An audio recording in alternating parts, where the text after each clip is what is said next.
সিরিয়ালটা কেবল শেষ করলাম, যাই একটু নামাজ পড়ছি। বিসমিল্লাহ।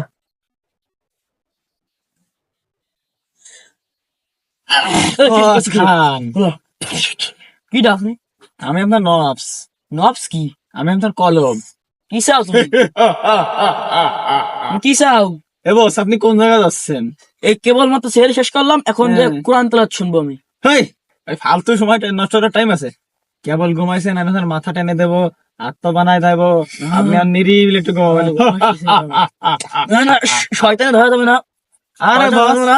মানে ছাড়ো, আমার কথা ছাড়ো। শুনুন। আপনি শোনেন, আপনি ভয় পাবেন না, আমি আপনার আত্ম বানায় দেবো, মাথা টেনে দেবো, সবকিছু করে দেবো, আপনি রিল্যাক্স একটা ঘুম দেবেন। হ্যাঁ, বাসায় চলেন, বাসায় চলেন। হ্যাঁ, শয়তান হওয়া যাবে না। শোনেন, আল্লাহ আছে, শয়তান হওয়া যাবে ফজরের না। নামাজ, আমার কথা শোনেন উস্তাদ, ফজরের নামাজ আহামরি কিছু না, না পড়লে কিছু না, দুই 4 রিকাত নামাজ। আপনি কয় রিকাত পড়বেন? সাইড রিকাত। ওই ইমাম সাহেব পড়াতে গেলে 2 রিকাত, ও পড়া লাগবে না। আর নিজে কষ্ট করে 2 রিকাত না পড়ে আসেন শুয়ে থাকেন। মুমিনের ঘুমই আছে সব থেকে বড় ইবাদত। চলেন চলেন চলেন, খালি খালি। শালা শয়তান তো ঠিক কথাই কচ্ছে। আপনি তারাবি পড়ছেন? না না, এই যে তাহলে তাহলে ফজরের নামাজের দরকার নেই। তারাবি তো পরে পরে, তার তো ঈশার সময় ঈশার সময় তারাবি পড়ছেন? পড়ছিলাম পুরো 20 রিকাত। হ্যাঁ রে মিয়া পাউল, কোন জায়গাতে আসে সব? আপনার 20 রিকাত লেখা আছে কোন জায়গায়? নামাজ আহামরি কিছু না। আরে বস চলেন, আপনার পাঁচটা আমার ভুল হয়ে গেছে। আরে আমার শয়তান ধরছে। ওই তো কথা শোনো না। আরে চলেন, আপনি পাঁচটা একটু বেশি ঘুমায় নেন।